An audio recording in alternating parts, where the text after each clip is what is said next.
Professional athlete के रूप में ये $1 करोड़ वाली जॉब करने जा रहा हूँ। और मैं आपको बता दूं कि कितना फर्क होता है एक एस्ट्रोनॉट बनकर हर साल $2 लाख कमाने में। ये पागलपन है। डायनासोर की हड्डियाँ ढूंढकर हर साल $1 लाख कमाने में। Oh my God. और भी कई जॉब्स के बीच, और मैं शुरुआत करूंगा सबसे कम इनकम वाली जॉब से, गोल्ड पैनिंग, जिसके जरिए हम एक साल में $1 कमाएंगे। लेकिन हम करोड़पति बनेंगे शायद तुम्हारे सपनों में। बेसिकली गोल्ड पैनर्स इस मैकेनिज्म में मिट्टी डालते हैं, फिर इसमें पानी डालकर थोड़ा हिलाने के बाद सारा सोना फिल्टर होकर नीचे जमा हो जाता है। लेकिन ये इतना भी आसान नहीं है, क्योंकि 5 घंटों की मेहनत के बाद मैं बिल्कुल भी अमीर नहीं बन पाया। ओह बॉयज, मुझे सोना मिला।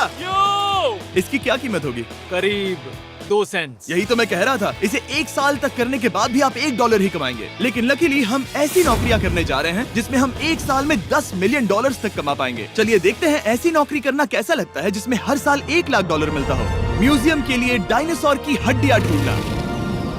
और हाँ, ये नकली हैं क्योंकि ये सभी मर चुके हैं। तो ये उन गड्ढों में से एक है। क्या ये सच में डायनासोर की हड्डियां हैं? बिल्कुल, मैं यहाँ 17 सच में? सालों से हूँ। ये अब तक की सबसे बड़ी हड्डी है जिस पर मैंने काम किया है। ये रही आपकी थाई बोन यहाँ पर, जो करीब 4 फीट लंबी है। तुलना के लिए ये रहा वो डायनासोर, और ये रहे 6 काल जो एक के ऊपर एक खड़े हैं। और मेरी लंबाई 6 फुट 5 है। ये मेरी जैक हैमर्स है, बड़े काम के। तुम कर सकते उसे हो। बिल्कुल पता नहीं वो क्या कर रहा है। इसे कोई है, आइडिया जिमी। नहीं है। आपको ये सुनकर अजीब लगेगा, लेकिन हम इस काम में बहुत बुरे हैं। Whoops! संभल कर। 5 घंटे की मेहनत के बाद भी हमारी प्रोग्रेस ना के बराबर थी। लेकिन हमारे इस धीमी गति के बावजूद एक्सपर्ट की मदद से हम आगे बढ़ रहे थे। मैंने अपने पूरे करियर में इससे बड़ी हड्डी पर कभी काम नहीं किया। और आपने मुझे और काल को इसे छूने दिया? हाँ, बिल्कुल। हमने गड़बड़ कर दी तो? जोश, इसका वजन कितना होगा? करीब करीब 90 से 110 किलो? हाँ। नोलन की मॉम इससे 10 गुना ज्यादा भारी ऐसा है। कुछ नहीं है। अब क्योंकि ये हड्डी इतनी प्राचीन है, हमें इसे उठाने से पहले पीओपी से ढकना होगा, वरना इसके 2 टुकड़े भी हो सकते हैं। उम्मीद है उठाते वक्त ये टूटे नहीं। 1 2 3 कम ऑन। बढ़िया, दम लगा के हमेशा। बहुत अच्छे। आज पहली बार इंसानों ने इस हड्डी को उठाया है, वो भी कुछ यूट्यूबर्स ने। यकीन नहीं होता। टेबल के ऊपर रखो। तैयार? 1 2 बहुत अच्छे। हाथ संभाल कर काल। और मानो या ना मानो, ये डायनासोर की हड्डी वाकई में एक म्यूजियम में रखी गई। लेकिन क्योंकि म्यूजियम्स बोरिंग होते हैं, आइए नासा में एस्ट्रोनॉट ट्रेनिंग की $2 लाख वाली नौकरी करते हैं। और मेरा पहला मिशन था उनके ऑफिशियल लूनर रोवर को चलाना सीखना। एक दिन ये रोवर चांद पर होगी, है ना? हाँ, हम चांद पर घूमने के लिए इसी का इस्तेमाल करेंगे। ये लोग मुझे ये चलाने क्यों दे रहे हैं? दरवाजे खोल दो। इसे कैसे चलाते हैं? इस डंडे को आगे धकेलो। अभी? हाँ, धकेलो। जिमी, हमें मारना मत। मुझे डर लग रहा है। आते रहो। ओह, ये तो कमाल अब का उसे घुमाओ। है। दाईं ओर? कहीं भी घुमाओ, मुझे फर्क नहीं पड़ता। ओह माय गॉड, यहाँ गाड़ियाँ हैं। क्या इस सड़क पर चला सकते हैं? यहाँ तो चला ही सकते हैं। ओह, बहुत मजा आ रहा है। तुम टेढ़ा क्यों चला रहे हो? मुझे नहीं पता इसे सीधा कैसे किया जाता है। हालांकि मैं इसे ऐसे चला रहा था जैसे मैंने पी रखी हो। मैं सबको नासा के लूनर ट्रेनिंग यार्ड तक पहुंचा पाया, जहां इसकी असली परीक्षा होगी। ओह, हम ऑफ रोड जा रहे हैं। ये रास्ता ऊबड़ खाबड़ है। तुम मुझे इसे ढलान के नीचे उतारने दे रहे हो? क्या इस मशीन के अंदर सीट बेल्ट है? यहाँ पर एक सीट बेल्ट है जिसका हम इस्तेमाल नहीं करते। इनके पास सीट बेल्ट है लेकिन ये लोग पहनते नहीं है। क्या अजीब है। वो, ये ढलान तो बहुत ज्यादा है। क्या हम सच में नीचे जा रहे हैं? क्या अब मैं सीट बेल्ट पहन सकता हूँ? Oh my God! हम टेढ़े होकर ढलान उतर रहे हैं। नहीं नहीं नहीं नहीं नहीं जिमी। हाथ उठाओ ताकि उन्हें पता चले कि मैं चला रहा हूँ। वाह, ठीक है। इन्होंने तो सच में। मैं उठकर पीछे चला नहीं जाता हूँ। नहीं नहीं, बैठ जा। नहीं, ऐसे चलाना ठीक रहेगा? मुझे पकड़ो कार्ल, पकड़ो मुझे। लेनिन, तुम चांद पर सर्वाइव नहीं कर पाओगे। हाँ, शायद मैं कर पाऊंगा। और उसके बाद नासा ने मुझे अपनी विशाल स्पेस फैसिलिटी दिखाई। यकीन नहीं होता, ये पृथ्वी का दूसरा सबसे बड़ा पूल है। ऐसा लग रहा था मानो वो हम पर फ्लेक्स कर रहे हो, खासकर जब उन्होंने अपना स्पेस सूट दिखाया। स्पेस सूट को पहनने के बाद ही तुम एक एस्ट्रोनॉट बन जाते हो। लेकिन इसमें भी एक दिक्कत थी। स्पेस वॉक करने के लिए क्या आपको डायपर पहनना पड़ता है? तुम इस सूट में 12 घंटे तक रहते हो। वाओ, इसे पकड़ो। तो ये सचमुच एक एडल्ट डायपर है। तो जरा संभल कर। हाँ। ये स्पेस आर्टिफैक्ट है। ये कई बार मिशंस में इस्तेमाल हुआ है। यानी असली एस्ट्रोनॉट्स ने इसे पहना है। हाँ, और उन्होंने इसमें सुसु भी किया था। क्या आपने इसमें सुसु किया है? मैंने नहीं, इसमें नहीं। ठीक है। तो बताइए अगला मिशन कब है? क्या तुम 1 साल बाद फ्री रहोगे?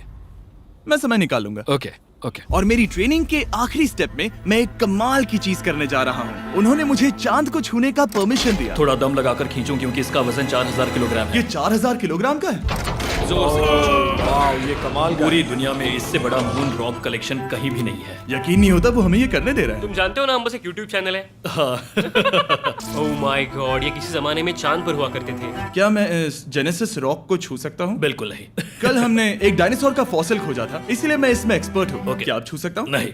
मैंने कोशिश की। मौजूद ये मटेरियल असल में चांद की मिट्टी है। Oh my God. तुम इस वक्त वास्तव में चांद को छू रहे हो। ओह, ये तो कमाल है। तो इस ट्यूब में चांद की मिट्टी रखी गई है और इसे अब तक खोला नहीं गया है। और अगर ये सच है तो हो सकता है उसमें एक एलियन भी हो। हाँ, वो पहला होगा चांद पर। क्या कहा? कहाँ से? तुमने कहा मुंह से। और ये जानने के बाद कि एलियन सच में होते हैं, हम अपनी अगली नौकरी के लिए स्ट्रेटोस्फीयर की ओर गए, जहाँ कार्ल और नोलन ने प्लेन उड़ाया। मैंने पहले कभी प्लेन नहीं उड़ाया। हमें पता नहीं हम क्या कर रहे हैं। फ्लाइट ट्रेनिंग के पहले दिन पर आपका स्वागत है। मैं मजाक नहीं कर रहा। बॉयज को एक असली प्लेन उड़ाने के पहले बस एक बार इस फ्लाइट सिमुलेटर में प्लेन को लैंड करवाना होगा। तो ये रहा हमारा थ्रॉटल। पीछे खींचने पर प्लेन धीमा हो जाएगा। Oh my God. और लगातार एक के बाद एक ओह गॉड। नोलन की क्रैश लैंडिंग के बाद तुमने प्लेन को क्रैश कर दिया। उसने सक्सेसफुली लैंडिंग कर ही ली, जिसके बाद पता नहीं क्यों उसे इस प्लेन को चलाने के लिए चाबियां दी गई। यो, मुझे डर लग रहा है। अगर तुम ये नहीं कर सकते नोलन तो प्लीज भगवान के लिए इन्हें बता देना। ओह माय गॉड, मैं एक प्लेन उड़ाने वाला हूँ। Oh my God. ठीक है, क्या तुम तैयार हो? मैं तो बचपन से ही तैयार हूँ। Full throttle, approaching 60। थोड़ी डगमगाहट है लेकिन अब लीवर को पीछे खींचे। हम टेक ऑफ कर रहे हैं। बहुत अच्छे। ओह माय गॉड, तुम्हारी जिंदगी मेरे हाथों में है। ठीक वो है। सच में इस पूरे प्लेन को अकेला उड़ा रहा है। हाँ, मैंने तो छुआ भी नहीं है। टर्बुलेंस की वजह से कभी क्रैश नहीं होता है ना। दरअसल अब देखो, मैं दाएं मुड़ने वाला हूँ। नहीं। दाएं मुड़ा। संभल कर, ओह माय संभल गॉड, कर। प्लेन टेढ़ा हो गया। यकीन नहीं होता मैं इस चीज को कंट्रोल कर रहा हूँ। देखो मेरा जादू। रुको। ओह नहीं, ये क्या? बेवकूफ, मैं तुम्हारी जान ले लूंगा। अब हम उस तरफ जाएंगे और फिर तुम प्लेन को लैंड करो। ओह माय गॉड, मैं भूल गया। हाँ, अक्सर लोगों को यही सब याद रखने में दिक्कत होती है। ठीक है, हम नीचे जा रहे हैं। मुझे डर है तुम कहीं हमें ऊपर ना पहुंचा दो। सिमुलेटर पे हर बार प्लेन मेरे से यहीं पर क्रैश होता है। ओह गॉश। हम यहीं लैंड करेंगे, इस रनवे के ऊपर। Oh my God. आराम से। हम कुछ ज्यादा ही नीचे है नहीं? इसकी नाक को बिल्कुल बीचों बीच रखना। Oh my God. आराम से। अपना हाथ थ्रॉटल पर रखो। लेवल पीछे खींचने से पहले थोड़ा इंतजार करना। लंबी सांस लो। बहुत अच्छे। हमने लैंड कर दिया। तुमने कर दिखाया। मैंने प्लेन लैंड किया। Oh my God. इससे काम मैं नहीं कर पाऊंगा, लेकिन हम जिंदा हैं। तुमने मुझे नहीं मारा। मैं हैरान हो गया जब मुझे पता चला कि आप हर साल 10 लाख डॉलर कमा सकते हैं हैंड मॉडलिंग में, लेकिन सिर्फ तभी जब आप दुनिया के सबसे महंगे हैंड मॉडल्स में से एक हो। ये लोगों को अपने हाथों की तस्वीरें लेने की परमिशन देकर एक डॉक्टर की सैलरी से 5 गुना ज्यादा कमा लेती है। और इनका रेज्यूमे कमाल का है। इन्होंने लगभग हर जाने माने ब्रांड के लिए हैंड मॉडलिंग की है। इन्होंने अपने हाथों के लिए 10-10 लाख डॉलर का इंश्योरेंस भी कराया है। मैं आपको काम करते हुए देखना चाहता हूँ। सबसे पहले इन्होंने हमारे हाथों की जाँच मुझे की। पता नहीं था कि आज वो दिन होगा जब मुझे नई इनसिक्योरिटीज मिलेंगी। ओके, तो सबसे पहले तुम्हें अपने नाखून साफ करने होंगे। Of course. सही कहा। मतलब मेरे तो बेकार ही हैं। ये लो। देखो काल की तुलना में यहाँ कितने ज्यादा बाल क्या हैं। मैं इससे पैसे बना सकता हूँ? कार के हाथों का टेक्सचर तुम दोनों से थोड़ा ज्यादा अच्छा है। तुम समझे ना? मुझे बदल सकती हो? देखो, मैं कोई चमत्कार तो नहीं कर सकती, लेकिन जरा तुम अपने हाथ दिखाना जिमी। तुम्हारे हाथ सुंदर है, ये अजीब बात है। तुम्हारे हाथ इतने चमक क्यों रहे हैं? मुझे नहीं पता। क्या मेरी उंगलियों का स्ट्रक्चर अच्छा है? हाँ, बनावट अच्छी है, लेकिन नाखूनों के बीच गंदगी है, स्किन ड्राई है, लेकिन वो सब ठीक हो सकता है। हमारे हाथों पर अभी काफी काम करना था, तो हमने उन्हें शूट के लिए तैयार किया, जो कि मेरे और काल के लिए आसान था, लेकिन लेजर के लिए इतना नहीं। ओह नहीं। तुम इतने बालों के साथ एक कारपेट बना सकते हो। इन बालों ने मेरा पूरी जिंदगी साथ दिया, लेकिन अगर 10 लाख डॉलर कमाने हैं तो ये करना ही होगा। और अब जब मेरे हाथ घिनौने नहीं दिख रहे, हमने एक असली मैगजीन के लिए मॉडलिंग की, और ये तस्वीरें पूरे अमेरिका भर के बिलबोर्ड्स पर दिखाई जाएंगी इन वॉचेस को प्रमोट करने के लिए। मुझे डर लग रहा है। हाँ हाँ, लेकिन कोई टेंशन नहीं। ठीक है, मतलब घड़ी तो अच्छी लग रही है। मुझे पहले लगा कि ये आसान होगा, लेकिन हम इस काम में बहुत ज्यादा बुरे थे। ऐसा लग रहा है जैसे ये वॉच एक सांप ने पहनी है। ये तो बहुत मुश्किल है। क्या मैं देख सकता हूँ कि आप ये कैसे करती हैं? ओह, क्या? यकीन नहीं होता। प्रोडक्ट भी अच्छा लग रहा है क्योंकि आपका हाथ नहीं हिल रहा, लेकिन हैंड मॉडल बनने का मतलब सिर्फ अच्छी वॉचेस पहनना नहीं होता। कभी कभी आपको अजीब चीजें पकड़नी पड़ती हैं। तुम डर क्यों रहे हो? क्योंकि मैंने देखा कि उस आदमी के हाथ में एक सांप है। वाह। आराम से काल, आराम से। अपने दूसरे हाथ को यहाँ लो और इसका सर पकड़ो। हाँ हाँ, बिल्कुल बिल्कुल। मैं इन सब के बीच एक और चीज रखना चाहूंगा, इमॉर्टल्स ऑफ एवियम, इस वीडियो के स्पॉन्सर। इसे यहाँ पकड़ो। ठीक है, परफेक्ट। अब ये मॉडल कर रहा है एक वॉच, एक सांप और ये गेम। यो, जरा देखो तो कितना कूल है। इमॉर्टल्स ऑफ एवियम एक फर्स्ट पर्सन मैजिक शूटर है, जहाँ आपके प्लेयर का नाम जैक है, जो एक बैटल मेज है जो दुनिया को बचा रहा है। क्या वो मुझे बचाएगा? मैं चाहता हूँ कि तुम इस गेम के Xbox वर्जन को मॉडल करो, एक स्कॉर्पियन के साथ। ऐसा मत करो ब्रो। तुम्हें इसके डंक को इस तरह से पकड़ना होगा। क्या ऐसा पकड़ना बिच्छू के लिए सेफ है? हाँ, बहुत अच्छे, शाबाश। जल्दी जल्दी बोलो बोलो जल्दी करो, उन्हें गेम के बारे में बताओ। ठीक है, आप 25 अलग अलग तरह के मैजिक स्पेल्स और 80 अलग अलग टैलेंट्स अनलॉक करके उन्हें अपने प्ले स्टाइल के हिसाब से कस्टमाइज कर सकते हैं। कार्ल, तुम्हें लगता है इमॉर्टल्स ऑफ एवियम को ये फोटो पसंद आएगी? मैं उम्मीद करता हूँ आपको ये पसंद आएगा। कार्ल, इन डरावने जानवरों को पकड़े रखो, बाद में हम NFL प्लेयर्स बनने जाएंगे। जिन लोगों ने इमॉर्टल्स ऑफ एवियम बनाया, उन्होंने कुछ अवार्ड विनिंग कैंपेन्स भी बनाए हैं, जैसे हेलो, कॉल ऑफ ड्यूटी और डेड स्पेस। हमें वो कैंपेन्स पसंद है। ओह, ये हिल रहा है। सबसे कूल बात ये है कि उस गेम में मैं एक बॉस के रूप में हूँ और मुझे हराने पर आपको बाकी बॉसेस के मुकाबले सबसे ज्यादा गोल्ड मिलेगा। घबराओ मत, मैं हूँ तुम्हारे साथ। इमॉर्टल्स ऑफ एवियम का फ्री ट्रायल Xbox और PS5 दोनों पर अवेलेबल है और Steam पर उसका फ्री डेमो भी मिलेगा। फोटो ले लो जल्दी जल्दी। वो मेरे हाथ के नीचे है। हम इस काम में इतने बुरे थे कि हमने इसे प्रोफेशनल हैंड मॉडल को सौंपा ताकि हमारे स्पॉन्सर्स गुस्सा ना हो। इमॉर्टल्स ऑफ एवियम खेलने के लिए डिस्क्रिप्शन में दिए हुए लिंक पर क्लिक करें। मैं इस काम से रिटायर हो रहा हूँ और हालांकि हमारे फोटोज अच्छे नहीं थे, उन्हें देश भर के बिलबोर्ड्स पर दिखाया गया और अब वक्त आ गया है वो काम करने का जिसे करके हम एक साल में $1 करोड़ कमा सकते हैं। सही समझे, मैं NFL की एक प्रोफेशनल टीम ज्वाइन करने वाला हूँ। ये सच में मेरा एक सपना था। और अगर आपको ये फेक लग रहा है तो ये मैं हूँ जो $10 मिलियन के लिए बकेनियर्स के साथ एक असली कॉन्ट्रैक्ट साइन कर रहा हूँ। इसमें लिखा है कि हम शायद पैसे नहीं देंगे, लेकिन कम से कम अमाउंट तो सही है। नहीं, बस अमाउंट पर फोकस करो। अब ये ऑफिशियल है। कांग्रेचुलेशन। तो अगले 48 घंटों के लिए मैं एक ऑफिशियल प्लेयर हाँ, हूँ। तुम एक ऑफिशियल प्लेयर हो। वादा करता हूँ आप निराश नहीं होंगे। मैं वादा करता हूँ आप निराश होंगे। इस कॉन्ट्रैक्ट के चलते मैं 60,000 फैंस के सामने अपनी टीम के साथ मैदान में उतरूंगा। पहला पड़ाव है वेट ट्रेनिंग। ये ज्यादा ही हल्का है, इसे थोड़ा बढ़ाना होगा। कर सकते हैं। मुझे नहीं आराम लगता से। कि वो मुझे 1 करोड़ देने वाले बस हैं। मेहनत करते रहो। क्या तुम लोग विजेता बनोगे या फिर एक लूजर? ये लोग एक NFL प्लेयर के ऊपर बहुत ज्यादा बिल्कुल चिल्लाते सही हैं। कहा। इसे वहाँ सेट करो जहाँ तुम्हारी टीम का सबसे ताकतवर प्लेयर सेट करता है। पता नहीं मैं एक भी कर पाऊंगा या नहीं। वो ऐसे 12 रेप्स करता है, हाँ। नामुमकिन। वो कोई आम इंसान नहीं है। मैं उससे पंगा नहीं लेना चाहूंगा। Come on, तुम कर सकते हो। NFL इतना मुश्किल क्यों है? ये वर्कआउट बाकी प्लेयर्स की तुलना में कैसा था? बहुत बुरा। उम्मीद है चक्कर आना बंद हो जाए। घबराओ, आदत पड़ जाएगी। ओके। उसके बाद मैं अपनी ट्रेनिंग के लिए टैंपा बे के बकेनियर्स ट्रेनिंग फैसिलिटी में पहुंचा, जहां मैं मिला अपने कोच हेलो से। मिस्टर बीस, हाय, मैं क्या हूँ हाल है? कोच, कैसे हो तुम? बढ़िया। और बाकी टीममेट से। तुमसे मिलकर अच्छा लगा। मैं हूँ शेख, मेरे बच्चे और मैं दोनों तुम्हारे सच में? वीडियोस देखते हैं। तुम्हारे कैंडी पास, द काल कमीज। ओह, सच में?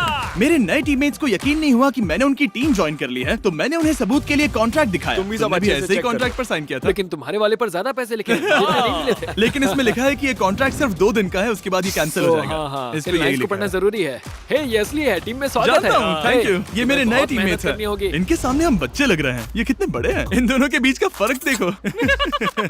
सच कहूँ तो मैंने पहले कभी फुटबॉल नहीं खेला, तो उन्होंने मुझे अपना किकर बनाया, जिसमें ओह, मैं बहुत बुरा था। मिस्टर बीस्ट, हमें तुम्हारी जरूरत है। तुम्हें कल के लिए तैयार होना होगा। हाँ, तुमने सही कहा। मैं क्वार्टरबैक बनता हूँ और क्योंकि मैं पहले कभी क्वार्टरबैक भी नहीं बना था और हाइक, मैंने अपनी पूरी ताकत लगाकर बॉल को फेंका। बढ़िया टचडाउन।